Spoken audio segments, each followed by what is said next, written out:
Para todo mundo aí, é um prazer falar para todo mundo aí, um agradecimento inicial aos professores Eduardo e o professor Wellington, né, pela acolhida do trabalho. É um prazer enorme realmente, e o professor Wellington em especial, né, que me procurou um pouquinho antes, a gente já se apresentou, né, nós nos apresentamos juntos em um outro evento, e aí estamos hoje aqui. Eu já iniciei o meu compartilhamento aqui. Professor Wellington, por gentileza, o senhor poderia me informar se já iniciou aí? Sim, Que eu Diego, perdi tranquilo. contato visual com você. Tá aparecendo. Tá, então eu vou clicar em apresentar para ampliar a tela. Enquanto vai abrindo, eu vou dizendo o seguinte, né? Esse trabalho ele é fruto de um curso de extensão que eu dei há alguns anos aqui na UEPG, em Ponta Grossa, sobre as relações entre o Jorge Luiz Borges e o cinema, né? Tanto no campo da crítica literária quanto em algumas adaptações. E nesse sentido, o filme Estratégia da Aranha, né, do Bertolucci, tá? Eu coloquei no centro aí o cartaz em italiano, né? Estratégia del Ragno. Imagino que seja algo mais ou menos assim. E aí, eu trago para vocês algumas considerações, né? Teria bastante para falar. Em 15 minutos tentarei trazer o essencial aqui. E no final, se houver alguma dúvida, nós vamos conversando, né? Então, a proposta é a seguinte, né? O Jorge Luiz Borges, ele tem um conto chamado Tema do Traidor e do Herói, né? Tema del Traidor e del Herói. É um conto muito interessante porque é um conto de 3 páginas, extremamente genérico e deliberadamente genérico, né? O que significa isso? Significa que ele tem, de fato, uma abertura adaptativa, né, para o cinema, em especial, muito grande. Parece, inclusive, o Edgardo Kosarinski, né, um analista do Borges no cinema, ele vai dizer exatamente isso, eu trago essa citação no finalzinho, que esse conto parece ter sido, assim, absolutamente escrito para ser adaptado.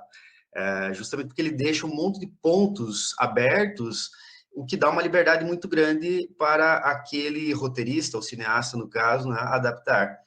Então, nesse caso, né, estou lendo agora, comentar aqui a proposta, né, comentar o conto do Borges e a sua adaptação, A Estratégia da Aranha, de 1970, do Bernardo Bertolucci, né? Eu não vou fazer uma análise com relação ao momento do filme, considerações estéticas do movimento em que se insere o Bertolucci, mas vou olhar especialmente e especificamente para o filme e na medida em que nos interessa, então, essa inter-relação com o conto do Jorge Luiz Borges.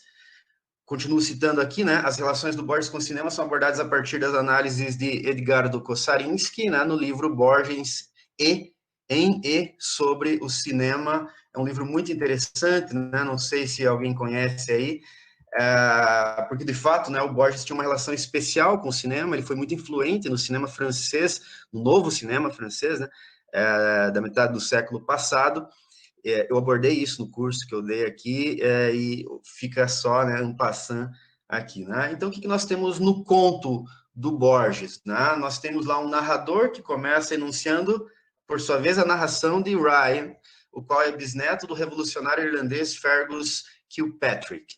Então, a gente já tem essa escadinha muito própria do Borges, né? Um narrador neutro que enuncia que há nessa história um determinado narrador, que é esse Ryan, que está escrevendo uma biografia sobre seu bisavô, que é esse irlandês aqui. E aí eu leio a citação em espanhol, né? La acción transcurre en un país oprimido y tenaz, Polônia, Irlanda, la República de Venecia, algum estado sudamericano ou balcânico. Digamos, para a comunidade narrativa, Irlanda, digamos, 1824. Ou seja, ele coloca esse digamos, né, até para dar uma espécie de abertura, né? Ou seja, olha, poderia ser qualquer lugar, poderia ser qualquer época. O que interessa é justamente o tema do traidor e do herói. Daí, então, a sua aptidão, né, esse conto para a adaptação no cinema, né? E aí eu selecionei alguns tópicos, né, para que nós comentemos aqui, né? A figura do Ryan, nesse caso, né, tem sempre essa imagem, né, desse jogo de espelhos muito caro, né, perdão, o jogo ao Jorge Luiz Borges, né, em que diz ali, eu cito de novo o Borges, né, Ryan, dedicado a la redacción de una biografía del héroe, descubre que el enigma rebasa lo puramente policial. Kilpatrick foi assassinado em um teatro, né? E aí a gente traz, então, o tema, né, desse conto policial, mas é 3 páginas, né, completamente aberto. em que ele tem esse enredo desse bisavô que foi assassinado no teatro. E ele começa, então, a seguir essa trilha, né, desse romance policial, o bisneto, né, o Ryan, e na sua busca, eu estou lendo já, Ryan encontra paralelismos com a história das duas peças do Shakespeare, né, Júlio César e Macbeth, né, tem falas inteiras que estão ali registradas nos arquivos, né, que condensam essa leitura, né, essa visão do mito Fergus Kilpatrick, né, um revolucionário irlandês daquela data citada anteriormente. Cito aqui, então, consta em outro documento que Nolan, é interessante o Nolan, né, atualmente nós temos o Christopher Nolan, que adora o Jorge Luiz Borges, né, mas eu nem vou entrar nesse ponto. Descobre que o Patrick era o traidor, mas pelo seu prestígio, cito o conto. Nolan propuso um plan que hizo de la ejecución del traidor el instrumento para la emancipación de la patria. Ou seja, quando então o Nolan, que era um dos conspiradores, descobre, né, isso no conto ainda do Borges, descobre que o Fergus era o traidor, mas que diante do povo tinha uma imagem já em vida mítica, ele resolve então tramar um plano para que ele fosse morto como herói, mesmo, e aí resolve, né, em duas vias, né, resolve o plano internamente a traição é paga pela morte, e externamente ele ainda fica como um mito dessa revolução libertária dentro da Irlanda, né, é basicamente esse o conto. E aí nós temos, então, essa imagem do mito aqui, né? É claro, existe uma crítica, aqui, uma ironia borgiana em cima dessa formação do mito, né? Como que a história, com H maiúsculo, né, deve ser também relativizada nesse sentido. Al cabo de tenaces cavilaciones, resuelve silenciar, o Ryan, né, el descubrimiento. Publica un libro dedicado a la gloria del héroe. También eso, tal vez, estava previsto. Esse é o final, né, do conto, tema do traidor e do herói, em que o Borges traz essa noção, o narrador, evidentemente, né, mas o Borges traz essa noção aqui de um sujeito, então, é um tema muito recorrente no próprio Borges, né, um sujeito para quem um determinado destino está vedado, né, está proibido. Nesse caso, esse bisneto, o único sujeito que sabe, então, atualmente, nesse momento, né, no tempo da enunciação da verdade, para ele está vedada. Né? É um tema muito recorrente em outros contos também. Então, em linhas muito gerais, é esse o conto. Para agilizarmos, vamos agora para o filme, né? Eu selecionei algumas imagens, né? Não vídeos, mas algumas imagens também. Mas em cima, o livro, perdão, o filme, né? Ele acaba sendo extremamente muito mais amplo do que o conto por razões evidentes, né? As comparações, elas são muito frutíferas nesse sentido, né? Perceber como o Bertolucci, de fato, lê o Borges de maneira muito, muito, muito profícua, né? A começar pelo próprio título e pela inclusão de uma personagem feminina, que remete, inclusive, à apresentação do Guilherme agora, né, que tem um quê edipiano aqui também, né, mas eu já comento esse ponto. O nome Estratégia da Aranha faz referência a essa personagem feminina, que é a Draifa, né, sobre a qual daqui a pouco comento. Mas em cima do símbolo da aranha, eu trago a seguinte definição do dicionário de símbolos, né? Diz assim o Chevalier e o Guirbrand, né, naquele dicionário de símbolos mais famoso. O seu fio evoca o das parcas. Essa fragilidade evoca de uma realidade de aparências ilusórias, enganadoras. Assim, será a aranha a artesã do tecido do mundo ou a do véu das ilusões que esconde a realidade suprema? E aí tem alguns qualificativos dentro do verbete aranha. Criadora cósmica, tecelando a realidade, demiurgo, senhora do destino. Tudo isso como introdução para que nós compreendamos a estratégia, efetivamente, da Draifa, né, que é uma personagem muito importante nessa história, que é justamente essa que está na terceira imagem aqui. Nós temos o que na estratégia da aranha? Né? Nós temos um personagem chamado Athos Magnani Filho, né, que é filho deste aqui, Athos Magnani, é o mesmo nome e é o mesmo ator, inclusive. Quando ele chega na cidade de Tara, que é uma cidade fictícia, a cidade que inclusive está no E o Vento Levou, né? Ele chega lá e ele vê que o pai dele foi eternizado como um mito nessa cidade. Inclusive tem uma estátua dele lá, tem nome de rua, tem o nome de Instituto Cultural Athos Magnani, e é exatamente o mesmo ator, né? A diferença é que quando é o Athos Magnani pai, ele tem um lenço vermelho, né? Como esse do busto aqui. Quando ele chega ali, então, né? Tem essa lápide aqui também, né? Athos Magnani, covardemente assassinado pelos fascistas.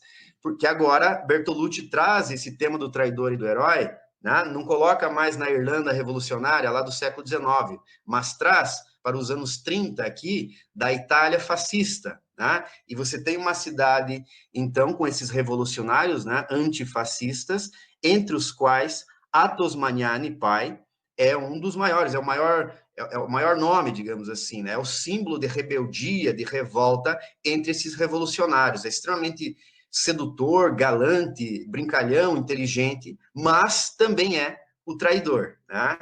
Vamos ver daqui a pouquinho. E aí, ele encontra esta senhora aqui, que era a amante do Athos Magnani pai, naquela época, né? E quando ela enxerga ele, na primeira cena é muito interessante, porque ela já estava esperando ele, né? Só a câmera foca no rosto dela e ela está sorrindo, e finge, né, que não estava esperando, justamente porque era a estratégia da aranha, que era como tecelando a realidade, né, enredar o Athos Magnani filho, que é precisamente o mesmo Athos Magnani pai, né, o mesmo ator, fisicamente idêntico. Todo mundo, quando encontra com o Athos Magnani filho na cidade, uma cidade muito pequena, fala igualzinho, igualzinho e tal, né? E aí ela diz, né? Quase morri, Athos tal e qual, incrível, Athos ressuscitado. E aí tem todo um problema edipiano que acontece aqui, porque ela como que seduz o Athos Magnani filho, embora não seja efetivamente mãe, é a amante, né? Mas há uma figura materna nela, e da mesma forma com relação a ele, há também um jogo edipiano ali que não se desenvolve, mas deixado, né, nas entrelinhas a todo momento. Vou tentar avançar aqui para dar conta dentro do tempo, tá, pessoal? E aí, a estratégia com Athos Magnani pai era durante uma apresentação teatral, né, do Rigoletto, que é muito famoso, nem vou entrar nesse comentário em cima do Rigoletto, o Duce, né, o Mussolini, que estaria nessa cidade, seria morto durante a peça, no caso, né, a ópera nesse caso, né? E aí, a Dreyfa, né, diz, o assassino está aqui, agora nós dois sabemos. Ou seja, o assassino de Athos Magnani pai está ainda em Tara. Exatamente como acontece, né, no Édipo Rei, da peça do Sófocles, né, quando se diz no oráculo que o assassino, né, de Laio ainda está lá, como diz o oráculo, né? Em uma cena muito edipiana, o Athos Magnani filho vai até o túmulo do pai e começa a violá-lo, ele destrói o nome e arranca, né, a face do pai ali, simbolicamente, né, como disse o Guilherme, ali matando o pai. E a trama, então, é precisamente essa. O filho, então, Athos Magnani filho, começa a investigar junto àqueles revolucionários, agora todos velhinhos, né? Como é que foi essa história mesmo, né? Quem é meu pai? Quem foi Athos Magnani? A todo momento ele pergunta, né? E cada um dos revolucionários conta uma história, eles combinaram entre si, mas ele vai até o teatro onde o pai foi morto, né? O Athos Magnani pai, e ele percebe o seguinte, ele foi morto aqui, e ali tem um espelho, bem borgiano isso, né? Ele analisa a cena e ele percebe, ele não virou porque conhecia bem quem viu pelo espelho. Né? E quando ele chega a essa conclusão, olha, a verdade dos fatos, então, surge no teatro, né? É incrível isso, né? O grande teatro do mundo, que é uma imagem borgiana por excelência, shakespeariana também, né? O grande teatro do mundo é no teatro que as coisas se resolvem, que a verdade aparece. Essa é uma cena fantástica do Athos Magnani pai, no passado, né? Passado e futuro, aliás, passado e presente vão se entrelaçando a todo momento, e como os atores são os mesmos, há de se perceber que há sempre um jogo de duplo acontecendo por trás, né? Eu sei que estou no último minuto, vou tentar acelerar, tá? Diz aqui o Athos Magnani pai, um herói, sim, que o povo possa amar, né? E aí é explicada, então, essa deliberação, exatamente como no conto do Borges, né, que ele deveria ser morto como herói, como mito, e de fato, né, todo ano se relembra tudo o que aconteceu no dia da morte dele. Essa imagem é extremamente simbólica, né, do jogo de espelhos aqui do filho no teatro, descobrindo a verdade a respeito do pai, E aí, já vou direto para uma frase aqui, né? No fim do filme, o filho, diante de todo o povo da cidade, ele faz um discurso, e assim como o Ryan, sobre o seu bisavô, ele vai consagrar de novo, vai reforçar a própria narrativa mitológica do pai, fazendo um discurso, então, laudatório do pai, e ele diz uma frase que é retirada do Borges, né? O homem é feito de todos os homens, vale por todos, e todos valem por ele. É uma cena fantástica e com a qual eu, precisamente aos 15 minutos, eu encerro minha fala aqui. Eu tinha mais outros pontos para ilustrar, mas depois eu passo o link dessa apresentação, em que eu estabeleço alguns pontos de contato com o Edgardo Kossarinsky e com o Emir Rodrigues Monegal, que analisa a poética da leitura do Borges, e aí eu consigo conversar também. Infelizmente, para os 15 minutos foi pouco. Tudo bem? Agradeço a atenção de vocês e depois me coloco à disposição. Obrigado.